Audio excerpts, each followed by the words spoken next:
Shalom à tous, Baruch Hashem. On a le sroud de continuer le Chok HaEmuna, Chelek Gimel. On est le 2 Tammuz dans le cycle annuel et on reprend le jeûne de la foi. On va voir, les amis, un fondement extraordinaire de la tchouva, d'arrêter de se culpabiliser, d'apprendre à se connaître soi-même, que tu ne peux pas faire tes tchouvas, revenir à Hachem dans la vérité. Si tu es dans le mensonge de ne pas te connaître toi-même, il faut que tu connaisses ta propre vérité. J'ai mangé, je vais encore en manger. De quoi on parle? Lorsqu'un homme, il est conscient. On parle, j'ai mangé, je vais en manger, c'est ce qu'il a dit à Adam Arishon après avoir mangé du fruit de la connaissance du bien et du mal. Il a dit, j'en ai mangé Hachem, mais je vais encore en manger. Si tu ne m'aides pas, je vais encore en manger. J'ai goûté un mauvais goût, et pour l'instant, si tu ne m'aides pas, je vais en remanger. Lorsqu'un homme, il sait que dans le futur, il va encore tomber. Il le sait, il sait que c'est sa métiout. Il a appris à connaître sa petitesse de son échec. Alors il se réveille à prier beaucoup plus fort, et c'est ça le signe, les amis. Tu dois augmenter tes prières en fonction de combien tu vois que tu tombes.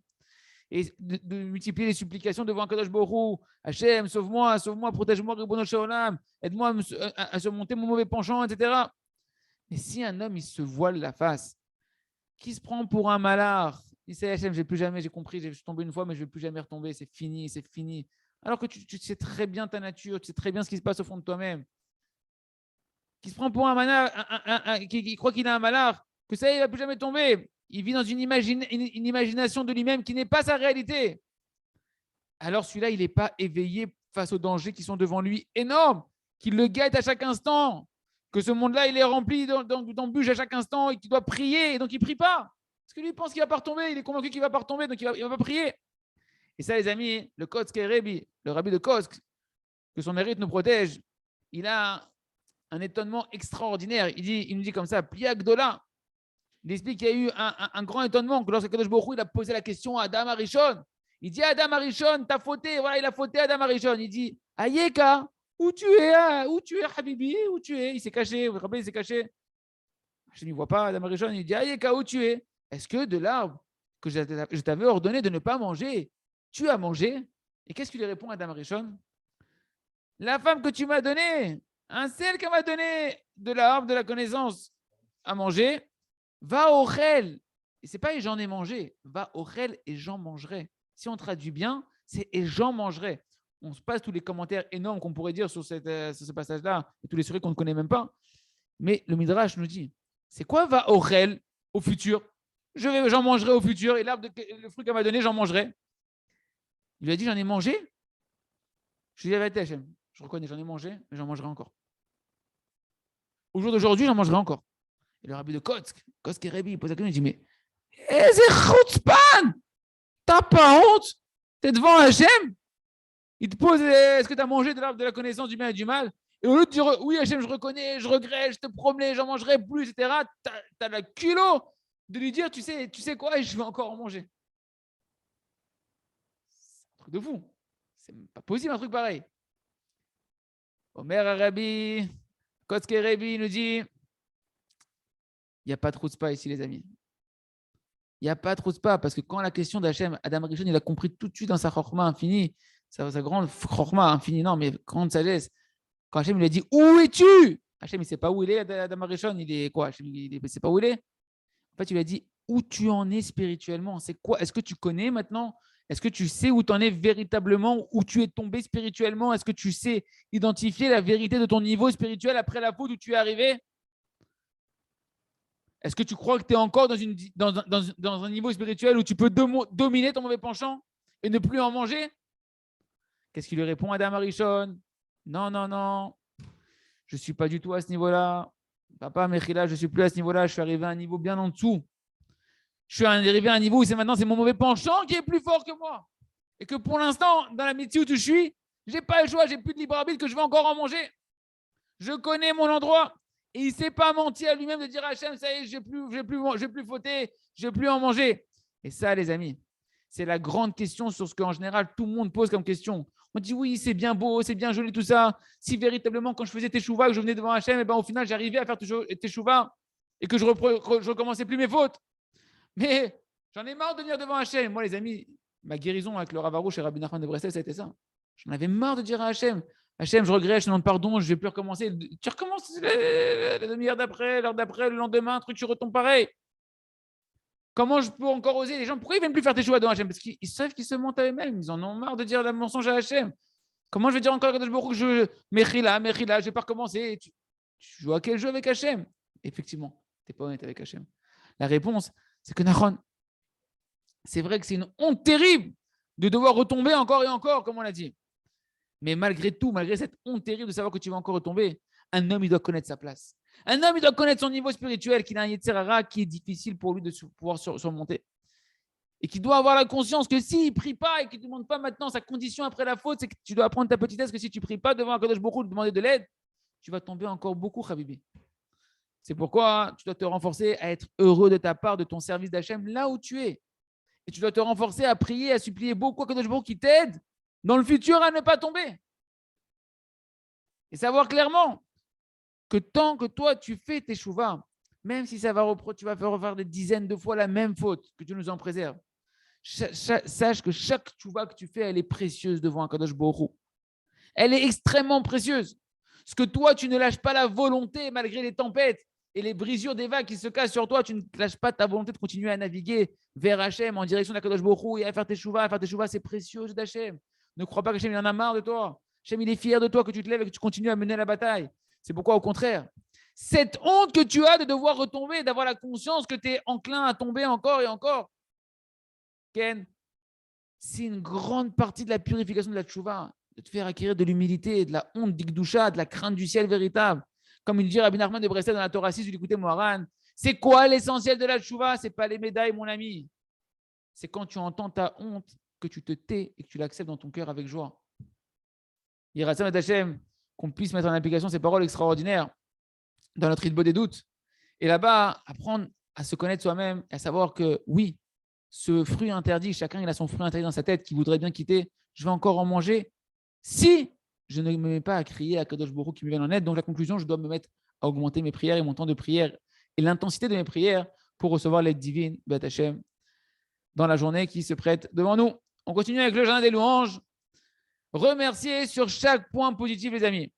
Voilà qu'il y a une femme, que Dieu nous en préserve, malade, qui est venue voir le Rav, il nous dit, et je lui ai dit que 10 minutes par jour, il faut que tu dises merci beaucoup, Ribono Shalom, pour tous les membres de ton corps qui sont en bonne santé.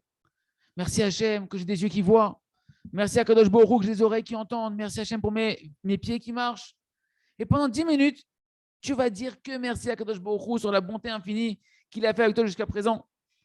Et après, seulement une fois que tu auras fait ces 10 minutes de remerciement sincère sur le corps, toutes les parties de ton corps qui fonctionnent bien, qui ont fonctionné bien jusqu'à présent, tu te tourneras en demandant de la miséricorde à Kadosh Baruch Hu qui t'envoie une réfoua pour ta maladie. Tu diras à Kadosh Baruch Hu, maître du monde, Rachem Alay, aie pitié de moi, aide-moi, tu me dois rien, Ribono Shalom. Je te demande qu'un cadeau gratuit de ta part, une bonté gratuite. Guéris-moi, pas bonté gratuite. Imtov ben Ameles, c'est bon à tes yeux, guéris-moi. Parce que ce sentiment, encore une fois, qu'un homme, il n'est pas satisfait de sa vie, c'est de l'hérésie. Que ce soit une insatisfaction de ton quotidien matériel, dû à un problème matériel, dû à un souci même spirituel, c'est de l'hérésie. C'est comme si tu disais à Kadosh Baruch Hu, Hachem, ta providence envers moi, elle n'est pas normale. Il y a un problème. Il faut que tu fasses des réglages. Tu as mal calibré ce qui se passe dans ma vie. Comme si Kadosh Baruch Hu, ce qu'il fait avec toi, c'est pas bécédaire. Non, je ne suis pas d'accord. C'est pas normal. Comme si il se conduit pas Hachem avec toi avec droiture. Que Dieu nous en préserve. C'est pour ça qu'on chante le Shabbat. Réjouis-toi, mon fils, de ta part, de toute ta vie. Un homme, il doit savoir qu'il ne lui revient rien sur terre. Et apprendre à remercier, dire merci beaucoup sur chaque petit détail aussi infime qu'il soit, qu'Hachem, tu vois, il t'a rapproché un petit peu. Encore un petit cours de Torah, encore une petite lettre de Torah, encore une petite lettre de Tfila, encore un bon désir. Merci Hachem. Et il y a un chant qui est connu. C'est celui que j'ai commencé à chanter.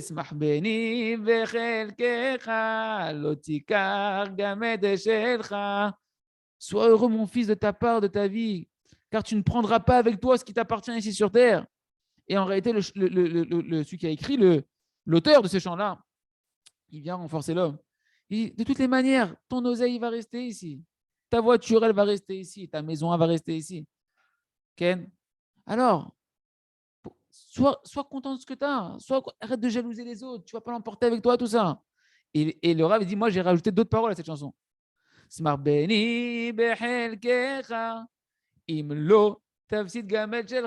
Réjouis-toi de ta part, mon fils. Sinon, même ce que tu as, on va te le prendre. Même ce que tu as, si tu te plains, on va te le retirer. Parce que c'est marqué dans le Zohar Kadosh qu'un homme qui n'est pas heureux de sa part, on lui retire ce qu'on lui avait donné. Pourquoi tu n'es pas content de ce que je te donne, mon fils? Tu ne sais pas apprécier ce que je te donne.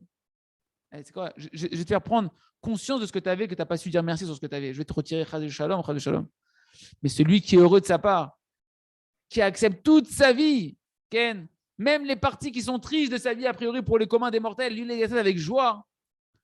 Alors il se trouve que lui, Ken, eh ben, au contraire, on lui rajoute et on lui rajoute. Il se trouve donc que ceux qui sont tristes, ils perdent même ce qu'ils avaient sur terre, ils le perdent déjà ici. Et à qui on le donne? À ceux qui savent dire merci. Le Zohar, il dit à qui on prend quand tu te plains? On te prend, dit, tu ne sais pas apprécier? Oh, il y en a un là-bas, il n'a rien, il est en train de danser, il n'a rien, il remercie. Celui-là, il est conscient de ce qu'on Hachem lui donne. Allez, derrière, toi, on prend, hop, on va donner à celui qui est heureux. Et Rassan Hachem, qu'on soit tous heureux de notre part, Hachem, qu'on puisse tous garder ce qu'on a et qu'Hachem ne fasse que nous rajouter Od Tertov, et Od Tertov, et Rak Tertov, Hachem.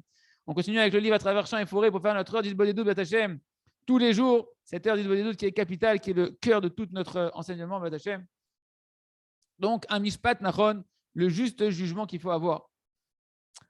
Donc, il dit, Gamishegia itanu adalom beshalom. Même celui qui maintenant, il a accepté tout ce qu'on a dit dans les paroles, qu'on a enseignées, etc., jusqu'à présent dans le livre à travers champs et forêts, il pourrait encore se tromper dans une facette de la compréhension de comment se juger lui-même. Et il peut arriver à des embrouillements difficiles dans la manière de s'auto-juger et ne pas réussir, du coup, vu qu'il ne sait pas comment adoucir les rigueurs par l'auto-jugement, parce qu'on a dit qu'est-ce qui a adouci les rigueurs dans le ciel? C'est quand tu vas te juger correctement sur tes fautes. Et donc, une personne qui ne saurait pas encore bien se juger, elle n'arrive pas encore à adoucir les rigueurs dans le ciel.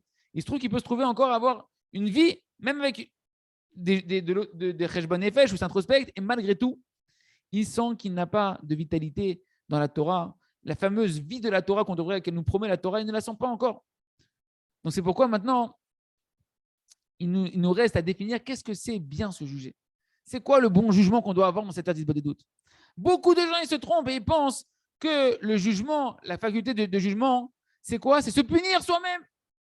Comme on voit dans les tribunaux, que lorsque quelqu'un il est coupable, on te met une tlécha et plus tu as fait une grosse faute, une grosse tlécha dans la tête. Alors on pense qu'on doit se juger pareil. Et on n'a pas compris que l'essentiel du jugement, c'est pas se mettre des tlécha, c'est clarifier c'est quoi la vérité. Sortir du mensonge qui t'a amené dans la faute.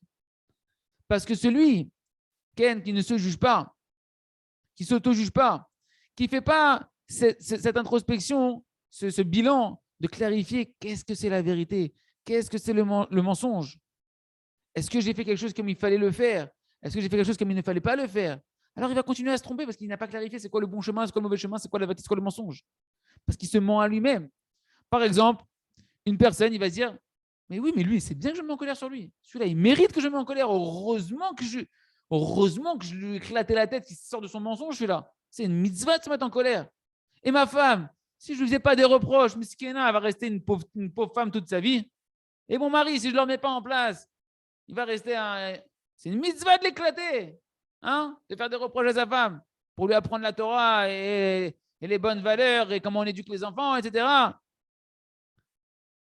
Parce qu'en réalité, tant qu'un homme il n'a pas clarifié encore des sujets dans sa vie, c'est quoi la vérité dans ce sujet-là, comment il faut se comporter, alors il y a des mitzvot que le Yetzer Hara va constamment l'embrouiller là-bas. Même dans les mitzvot, par exemple, préserver ses yeux, préserver sa langue, ne pas faire du mépris à des personnes, ne pas mépriser autrui. C'est des choses que la personne, si elle ne travaille pas à clarifier la vérité, elle va dire c'est bon, les yeux, ok, ça va, ça on peut, le travail, c'est bon, il ne faut pas exagérer, et puis la famille, et puis les mariages, bon, on n'a pas le choix, et la plage, il faut faire plaisir à la femme. Et il va se faire embrouiller constamment parce qu'il n'a pas clarifié la vérité. Même des fois, des choses qui sont claires. Ken, eh ben, le Yetzer Hara, il peut toujours trouver des tortuosités, des embrouilles dans la tête de l'homme pour lui faire croire que c'est bon, tranquille. Ils ont dit, qu'ils ont dit un sage, une personne qui a fauté, qui recommence la même faute, c'est quoi qui recommence la même faute? C'est qu'il n'a pas fait tes cheveux entre les deux. Il pense que c'est permis après. Ah bah, la première fois, il s'est affolé. La deuxième fois, ça va, il ne faut pas être extrémiste. D'accord? Parce qu'un homme, il est proche de lui-même. Il ne se voit pas coupable. Il n'arrive pas à voir le mal. C'est pourquoi, tant qu'un homme il ne se juge pas correctement et qu'il ne clarifie pas il ne clarifie pas. Ça et ça, c'est vrai. Ça et ça, c'est du mensonge. Alors, il va se tromper. C'est pourquoi la définition qu'on a donnée au jugement, c'est quoi? Chachamim, ils ont donné Amouda de Emtsaïta. C'est le pilier central. Yaakov. Entre Abraham, Yitzhak, Yaakov, la Tiferet, le pilier central, c'est le. D'ailleurs, on est dans la Sphère Omer, dans la sphère du Tiferet, du Emet. C'est la qualité de la vérité. C'est ça le jugement, la vérité. Le pilier central qui est la vérité. Et c'est ça toute la volonté du Créateur. Hachem, qu'est-ce qu'il attend de toi? Que tu clarifies c'est quoi la vérité, que tu reconnaisses la vérité, que tu ressentes vraiment que tu t'es trompé et que tu comprennes clairement que j'aurais pas dû me comporter comme ça. Comme c'est marqué dans la Torah de Rabbi Nachman de Breslev, du côté Moran, numéro 169. Il nous dit Rabbi Nachman, pour adoucir la rigueur, eh ben, c'est par le fait qu'un homme il va se juger lui-même. C'est-à-dire quoi? Que sur chaque chose, il va rendre des jugements avec lui-même sur chaque chose. Est-ce que je l'ai fait comme il fallait ou est-ce que je ne l'ai pas fait comme il fallait? C'est ça qui adoucit les rigueurs. En français, c'est ça qui enlève ta galère dans ta vie. C'est ça qui enlève tes souffrances. Quand tu reconnais la vérité, baisse la tête. Hachem, je me suis trompé. Tahiti, Lokacha aussi. C'est pas comme ça que tu veux, Hachem. Mechila, ma femme, ma chérie, Mechila, je t'ai mal parlé. Je te demande pardon. Ça adoucit les rigueurs. Tant qu'un homme n'est pas prêt à connaître la vérité, les rigueurs, le reste, tu peux faire 10 heures d'Ilbo des doutes, ça ne va rien changer. Si tu te mens à la face dans ton Ilbo des doutes, ça ne va rien changer. Et une fois qu'une personne reconnaît la vérité qu'elle s'est trompée, et ben après, elle doit faire des efforts pour arriver à un regret, à regretter qu'elle s'est trompée. Et c'est sûr qu'un homme qui comprend et qui ressent vraiment qu'il s'est trompé, alors automatiquement, il regrette. Il regrette sincèrement. Sincèrement, il le regrette parce qu'il sent qu'il s'est trompé. Et même si il sait qu'au moment de l'épreuve, Ken, au moment de l'épreuve, je ne pouvais pas faire plus. J'ai fait le maximum, je n'arrive pas à faire plus. Malgré tout, Ken, il sait que ce que j'ai fait, ce n'est pas vrai. Ok, c'est vrai que c'était plus fort que moi, mais ce n'était pas vrai. Ce n'est pas ce qu'il fallait faire. Et sur ça, je dois reconnaître et demander pardon, Ribbono Shel Olam, que j'ai fait quelque chose qui n'est pas bon, qui n'est pas bien à tes yeux. Et l'essentiel, c'est de comprendre que c'est une erreur de se comporter comme ça. C'est ça qui attend toi, Hachem. Que tu clarifies de plus en plus que ce n'est pas comme ça qu'il faut se comporter. Et de prendre sur toi des décisions de réparer cette erreur-là. Et plus une personne elle va clarifier de manière claire que ça, c'est vraiment du shaker. Et des fois, une personne, elle est tellement enfoncée dans un shaker qu'elle doit tomber beaucoup de fois là-bas pour clarifier c'est du shaker, c'est du shaker, c'est du shaker. Et plus elle va clarifier que c'est du mensonge, de se comporter comme ça, dans ce mauvais désir, son mauvais caractère, et plus comme ça, son regret, il va grandir et il va être sincère. Et plus il va avoir la force de pouvoir se réparer et de réparer tout ce qu'il doit réparer dans le futur. Parce que toute la grande force qu'un homme il a, c'est son intelligence, son sechel. C'est quoi? Qu'est-ce qu'on veut dire par là?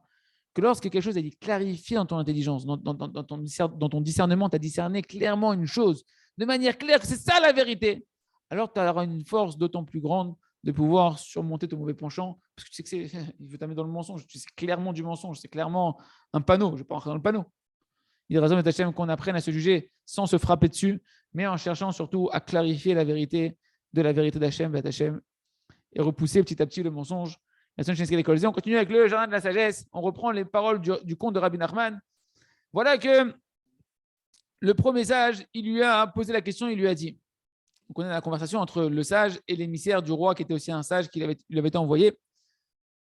Il lui dit, mais toi, dis-moi, tu as reçu la lettre, là, la lettre du roi, directement de la main du roi, Mamash? Est-ce que c'est le roi? Tu me dis, oui, mais comment tu renies le roi? Le roi, il m'a envoyé une lettre. Voilà la preuve, j'ai la lettre du roi dans les mains. Mais est-ce que c'est le roi qui te l'a envoyé dans les mains? Qu'est-ce qu'il a répondu? Non, c'est vrai.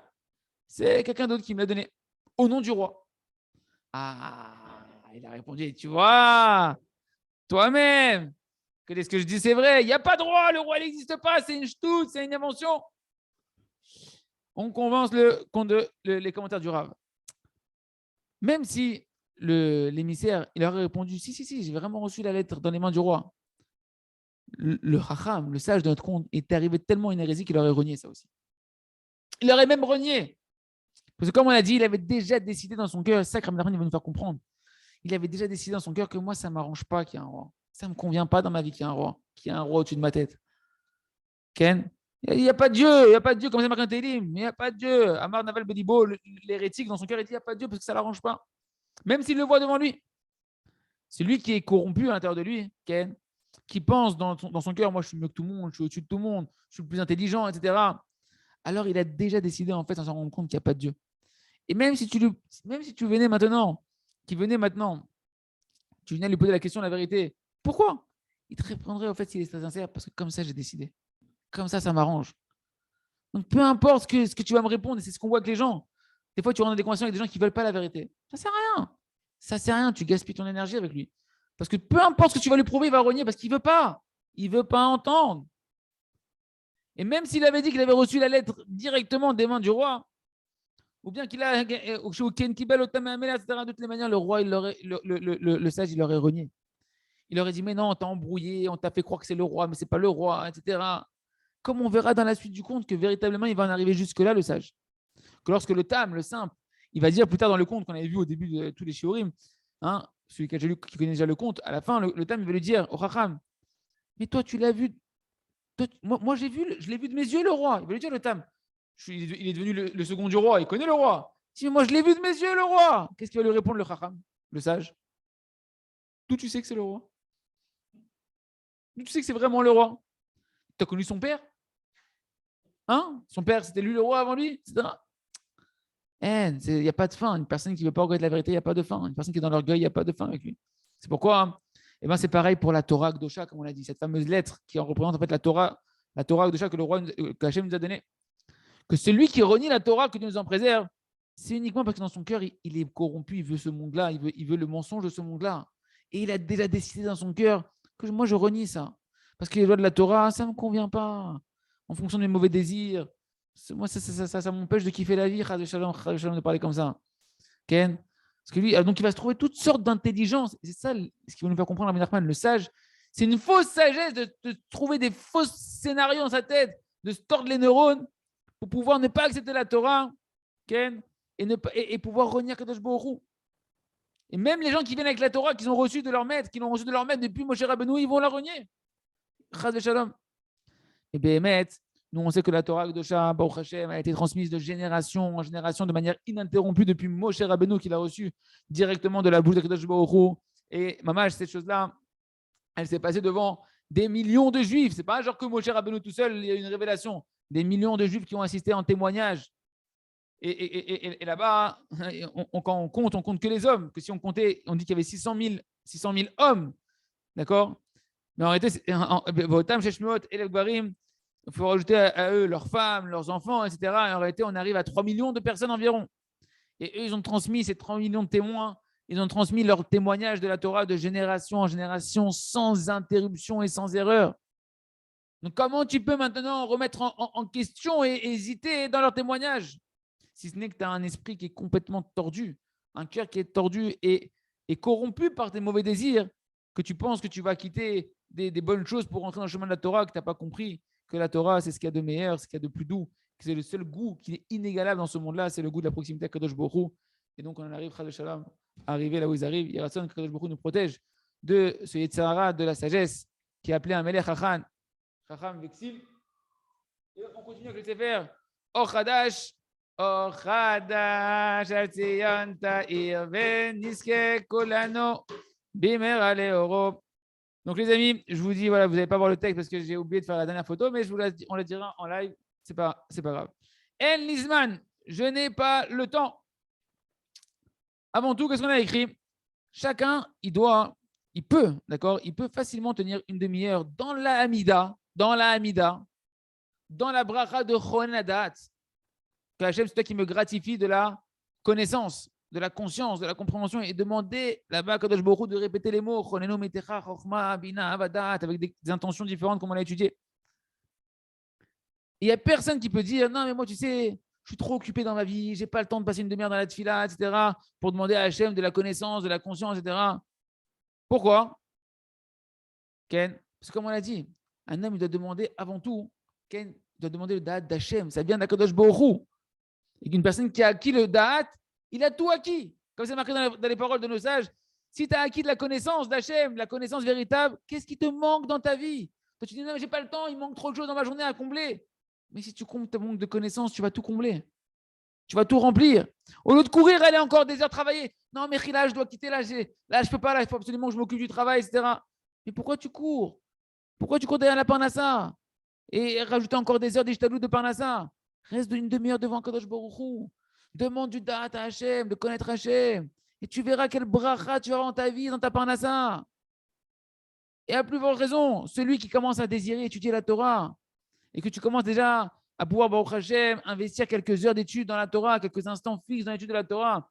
Si tu tiens pendant une demi-heure et tu devins devant Kadosh Baruch Hu pendant ta Amida, tu demandes le da'at, Hachem, ouvre-moi les portes du da'at de la Torah. On va t'ouvrir des portes de la compréhension de la Torah.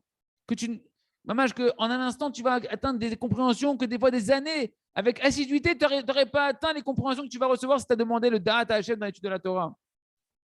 Et si tu ne pries pas sur la Torah comme il faut, alors tu es sûr qu'il y a une promesse dans la Gemara qu'il n'y a rien qui pourra t'aider. Il n'y a rien qui va t'aider dans l'étude de la Torah. Tu ne réussiras pas pour l'étude de la Torah, comme a dit la Gemara de Dosha dans ma Sechet Nida, page 70.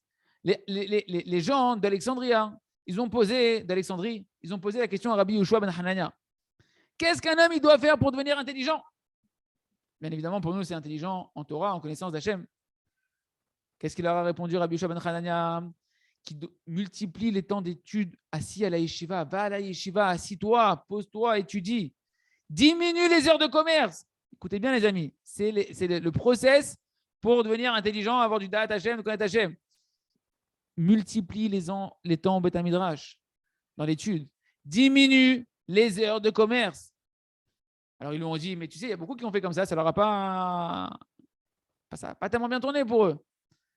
Alors, qu'est-ce qu'il leur a dit? Et là, il faut demander la miséricorde à celui à qui elle appartient la chokma, c'est à Kadosh Baruch Hu. Tu dois faire tout ce qu'on a dit et ensuite demander beaucoup à Kadosh Baruch Hu, ten li chokma. Comme on dit tous les matins dans la prière de l'étude de la Torah, car Hachem, il donne la sagesse et de sa bouche à Hachem sort la compréhension et le discernement. Qu'est-ce qu'on apprend de là? Que l'un sans l'autre, ça ne suffit pas. Toutes les conditions qu'on a dit, il faut étudier, multiplier les heures d'études, diminuer le commerce et multiplier les prières pour que la sagesse de la Torah jaillisse à ta rencontre. Ça veut dire quoi? La Gemara, elle a tranché d'une manière unilatérale qu'un homme, il doit diminuer son commerce, multiplier l'étude de la Torah. Et si maintenant, il ne demande pas en plus de ça la prière à Kadosh Baruch Hu qui le prenne en pitié de l'ouvrir les portes de la Torah, ça ne suffira pas. Il faut aussi ça, comme dit Rashi, dans Maseret Avodah Zarah, page 8. Imaya Meshaker Talmudo, Ma'arir Bochonadat. Si une personne voit qu'il oublie son étude, eh ben, la Ségoula, c'est quoi? Qu'il allonge son temps de prière dans la bracha de Chonen Adat, de la Hamida. De là, on apprend qu'un homme, il ne peut pas se contenter de dire c'est bon, moi ça va, je lis le Sidour, je lis mon petit livre de prière, mon petit Patach Eliyahu, 3 fois par jour, mon Ish Masliach, 3 fois par jour, Baruch Hashem, et de dire que ça y est, j'ai fait mon devoir de demander à Kadosh Baruch Hu la Chokhmah de la Torah. J'ai dit Chonen Adat, c'est tous les jours, je dis Chonen Adat 3 fois par jour. 3 fois par jour, Baruch Hashem. Ça y est, je suis quitte de ce que la Gemara a dit. Non, ça ne marche pas. Pourquoi?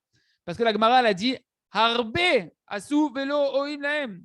Il y a beaucoup qui ont fait comme ça et ça ne leur a pas suivi. De qui elle parle? De qui elle parle la Torah quand elle dit? La Gemara, quand elle dit, il y en a beaucoup qui ont fait comme ça et que ça n'a pas marché. Qu'ils ont étudié la Torah et ils ont diminué le commerce, ça n'a pas marché. Je crois qu'elle parle de qui? Des gens qui ne faisaient pas la prière. Ils ont beaucoup étudié la Torah, la Yeshiva, ils ont beaucoup diminué le commerce. Et quoi, ils ne faisaient pas 3 prières par jour, ils ne faisaient pas Chonen Adam Date. Alors, ils faisaient 3 prières par jour, ils disaient Chonen Adam Date, mais ce n'était pas suffisant. Ce n'était pas des Rechaim dont on parle dans la Gemara ici, c'était des Sadikim. Mais ce n'était pas suffisant. Ils étudiaient la Torah et les Mitzvot, ce n'était pas suffisant. Même la multiplication de leurs études, ce n'était pas suffisant. Parce que pour réussir dans l'étude de la Torah, il faut être ma'arir, il faut s'allonger énormément, de demander à Kadosh Baruch Hu de nous ouvrir les portes de la sagesse. Beaucoup plus que les autres désirs, il faut multiplier là-bas.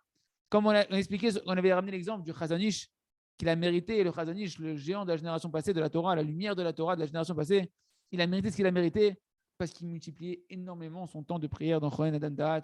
Il raisonne que chacun ait le discernement et la sagesse de passer le temps dans la tfila, à demander à Kadosh Baruch Hu le Da'at, et de savoir que c'est ça qui te permettra de combler tous les manques que tu as besoin et qui t'évitera de faire de longues ishtadlout, de longs efforts qui ne vont pas forcément porter beaucoup de fruits. Chazak, Benitrazek.